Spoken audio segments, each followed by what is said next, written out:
बिस्मिल्लाहिर्रहमानिर्रहीम अस्सलामुअलैकुम। Welcome back to my channel. तो कैसे हैं जी आप सब लोग। मैं उम्मीद करती हूँ कि सब खैरियत से होंगे।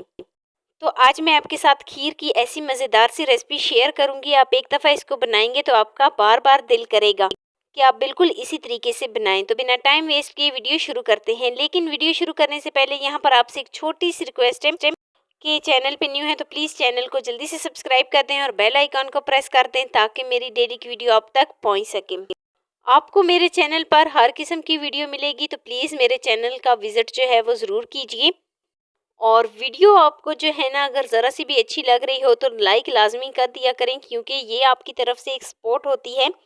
तो चलिए जी शुरू करते हैं अपनी आज की वीडियो। बिस्मिल्लाहिर्रहमानिर्रहीम। एक कढ़ाई में 2 कप चीनी लूँगी। तो चीनी को एक दफ़ा मैं बहुत ही अच्छे तरीके से मिक्स करती हूँ ताकि अच्छे तरीके से गर्म हो जाए। तो अच्छे तरीके से मिक्स करने के बाद इसमें मैं थोड़ा सा पानी शामिल करूँगी। तकरीबन हाफ़ प्याली से भी कम जो है ना मैं इसमें पानी शामिल करूँगी। तो पानी शामिल करने के बाद मैं इसको बहुत ही अच्छे तरीके से मिक्स करूँगी तब तक जब तक चीनी जो है वो बिल्कुल मेल्ट नहीं हो जाती, बिल्कुल लो फ्लेम पे। तो लीजिए जी काफ़ी हद तक जो चीनी है वो मेल्ट होना शुरू हो गई है। अब मैं इसमें किशमिश शामिल करूँगी। यहाँ पर मैंने हाफ़ प्याली किशमिश ली है। तो मैं इसमें किशमिश शामिल करूँगी और साथ ही मैं इसमें नारियल शामिल करूँगी। तो एक दफ़ा मैं इसको बहुत ही अच्छे तरीके से मिक्स कर लेती हूँ। तो अच्छे तरीके से मिक्स करने के बाद यहाँ पर मैं इसमें कुछ खजूरें और बादाम शामिल करूँगी। और यहाँ पर ये वाला जो प्रोसेस है वो हमने बिल्कुल लो फ्लेम पे करना है, बहुत ज़्यादा हाई फ्लेम पे हमने इसको नहीं पकाना, बहुत ज़्यादा हाई फ्लेम पे हमने चीनी को मेल्ट नहीं होने देना। इससे चीनी का ना सिर्फ कलर जो है ख़राब हो जाएगा बल्कि इसका जायका भी ख़राब हो जाएगा। तो लीजिए जी मैं इसको एक दफ़ा बहुत ही अच्छे तरीके से मिक्स कर लेती हूँ।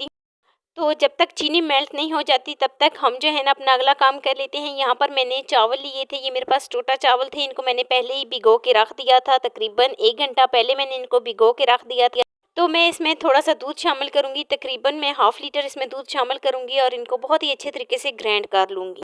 दूसरी तरफ चीनी जो है वो बिल्कुल मेल्ट हो गई है। देखिए इसका कलर जो है वो ख़राब नहीं हुआ, बिल्कुल इसका गोल्डन सा कलर आया है। तो जैसे ही ये चीनी मेल्ट हो जाए तो जो मैंने इसमें ग्राइंड किए थे चावल वो इसमें शामिल करूँगी। हाफ़ लीटर जो था ना वो मैंने चावल में शामिल किया था दूध और बहुत ही अच्छे तरीके से उनको ग्राइंड कर लिया था। तो एक दफ़ा मैं इसको सारे को शामिल करूँगी और बहुत ही अच्छे तरीके से इसको मिक्स कर लूँगी।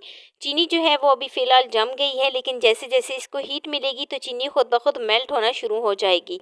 तो ये कुछ इस तरीके से इसका बैटर जो है वो तैयार हो जाएगा। यहाँ पर मैंने इसको बहुत ही अच्छे तरीके से मिक्स कर लिया है। अब मैं इसमें दूध शामिल करूँगी। 1 लीटर यहाँ पर मैंने दूध लिया है। तो 1 लीटर में इसमें दूध शामिल करूँगी और बहुत ही अच्छे तरीके से इसको मिक्स कर लूँगी। थोड़ा-सा हम इसमें पानी शामिल करेंगे ताकि जो है ना हमारी जो खीर है वो बहुत ही अच्छे तरीके से गाढ़ी हो जाए। तो 1 ग्लास में इसमें पानी शामिल कर दूँगी जो कि मैंने स्किप कर दी थी, वो मैंने वीडियो नहीं बनाई थी तो इसीलिए वो मुझसे स्किप हो गई थी। और कवर कर दूँगी तकरीबन 10 से 15 मिनट के लिए ताकि बिल्कुल लो फ्लेम पे ताकि जो खीर है वो बहुत ही अच्छे तरीके से पक जाए। जो मैंने इसमें चावल शामिल किए थे उनका कच्चापन भी जो है ना वो दूर हो जाए। तो लीजिए जी यहाँ पर मैं फ्लेम को कर देती हूँ ऑफ और यहाँ पर मैंने कुछ बादाम की कटिंग कर ली थी तो मैं इसके ऊपर कुछ बादाम शामिल करूँगी। हमारी मज़ेदार सी जायकेदार सी हमारी जो खीर है वो बनकर तैयार हो गई है। बहुत ही देखें खूबसूरत सा इसका कलर जो है ना आया है। तो बादाम शामिल करने के बाद मैं इसको ठंडा होने के लिए छोड़ देती हूँ ताकि मज़ेदार सी हमारी खीर जो है वो जब हम सर्व करें तो हमारी तारीफ़ हो।